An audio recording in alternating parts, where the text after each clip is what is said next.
Olá, tudo bem? Meu nome é Tassiana, eu sou professora de língua portuguesa e o assunto da nossa aula de hoje é substantivo e adjetivo. Duas classes de palavras extremamente importantes na produção de conteúdo da língua portuguesa.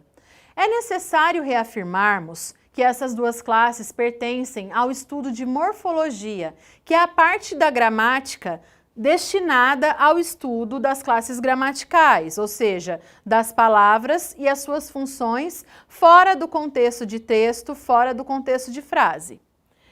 Primeiramente, é necessário estabelecermos aqui a relação funcional do substantivo.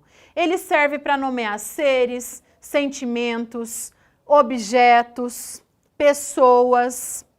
Existe uma subclassificação dos substantivos, ok? Temos aqui o substantivo próprio, que ele particulariza os seres que ele nomeia. Por exemplo, Maria, Paulo, João. É por isso que nós escrevemos esses substantivos com letra maiúscula, porque eles particularizam os seres. Temos o substantivo comum, que ele faz justamente o contrário do próprio. Ao passo que o próprio acaba particularizando o nome, o substantivo comum ele generaliza, ele dá um nome para todos pertencentes aí ao mesmo grupo. Temos os substantivos simples e os substantivos compostos. Substantivo simples é aquele que apresenta apenas um núcleo, no caso, roupa, ok? Os substantivos compostos apresentam dois ou mais núcleos na composição de uma palavra. Guarda-roupa. Temos aqui o substantivo concreto, que é aquele palpável, é aquele que eu vejo, é aquele que eu toco. No caso, mesa, cabelo, óculos. Temos também os substantivos abstratos, que nomeiam sentimentos. Por exemplo, saudade. Sabemos que a saudade existe quando a sentimos.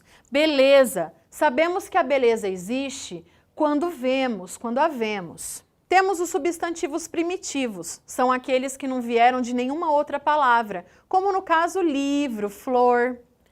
Em contrapartida, os substantivos derivados vieram sempre de uma palavra primitiva. Livraria, floricultura. E, por fim, os substantivos coletivos, que designam um grupo. Multidão, por exemplo, essa palavra, embora ela esteja no singular, ela designa um grupo de pessoas. Não nos esqueçamos aqui do processo de substantivação. Toda palavra acompanhada de um artigo, seja ele definido ou indefinido, torna-se automaticamente um substantivo. Por exemplo, a palavra andar. Andar fora de um contexto é um verbo, é óbvio. Porém, acompanhada de um substantivo, como no caso do exemplo, o andar da garota é gracioso, essa palavra se transforma num substantivo. A classe dos substantivos, ela é totalmente variável. Nós possuímos aqui a variação de gênero, masculino e feminino. Não nos esqueçamos de abarcar outros gêneros hoje em dia. Acredito eu que essa subclassificação tende a desaparecer, e com toda razão. Temos a flexão de número, singular e plural, e também temos a flexão de grau, aumentativo e diminutivo. No caso do gênero, possuímos substantivos biformes, que possuem uma forma para o masculino e outra para o feminino. Temos substantivos comum de dois gêneros, quando existe apenas uma forma, tanto para o masculino quanto para o feminino, que é o caso de estudante. Quem faz a distinção dos gêneros é o artigo que acompanha a palavra, o estudante, a estudante. E temos os substantivos sobrecomuns, em que existe apenas uma acepção da palavra, tanto para o masculino quanto para o feminino. É o que ocorre com a palavra vítima, com a palavra criança, que simplesmente nós a usamos, independente do contexto, acompanhadas aí do artigo a. Passamos agora para o estudo da classe dos adjetivos. Enquanto o substantivo nomeia um ser, o adjetivo serve para caracterizar este ser, apresentar características.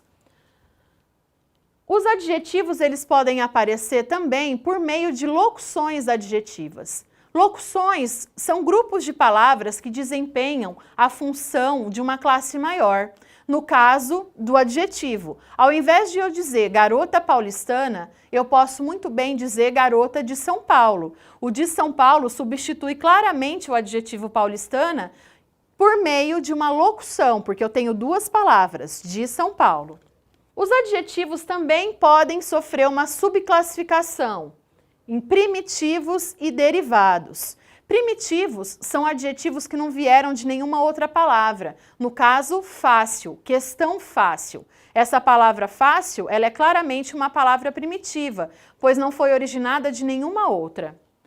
Temos aqui o adjetivo derivado, que é aquele que veio de uma palavra inicialmente primitiva. Garota bondosa. O bondosa veio da palavra bom, ok? Sendo dessa forma uma palavra derivada. Temos adjetivos simples, questão fácil, questão difícil.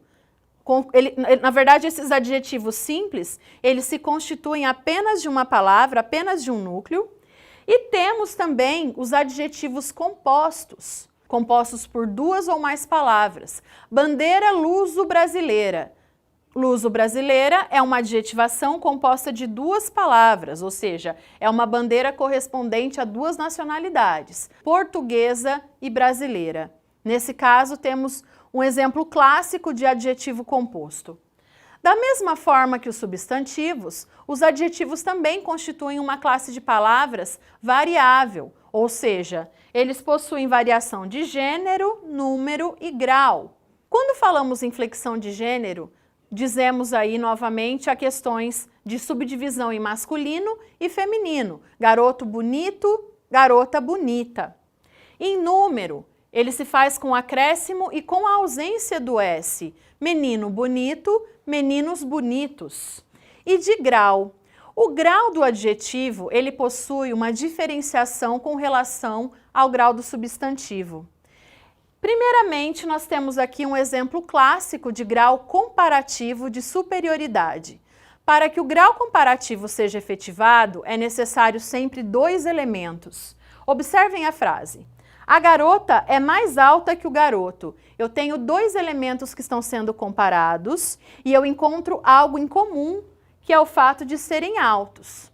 Só que um desses elementos, a característica de um desses elementos acaba sobressaindo com relação ao outro. É por isso que eu digo que a garota é mais alta que o garoto. Se aqui tivesse escrito que a garota é tão alta quanto o garoto, seria um comparativo de igualdade.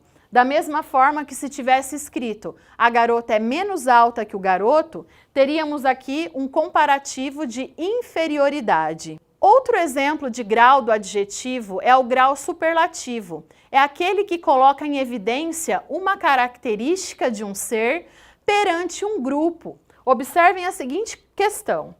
Ele é o mais politizado dos amigos. Ou seja, eu estabeleço uma comparação, mas é uma comparação com relação a um grupo e não apenas com relação a um outro elemento, como acontece no grau comparativo. O superlativo, então, ele acaba colocando em evidência toda essa questão, né, essa caracterização perante um grupo. Eu poderia também ter escrito que ele é o menos politizado dos amigos. Dessa forma, teríamos aí o grau superlativo de inferioridade. Quando eu coloco ele é o mais politizado dos amigos, eu tenho um grau superlativo de superioridade. Resumindo, o conteúdo da nossa aula tratou de duas classes de palavras muito importantes, o substantivo e o adjetivo, juntamente com suas flexões e suas subclassificações. Muito obrigada pela atenção, valeu pessoal, tchau, até a próxima!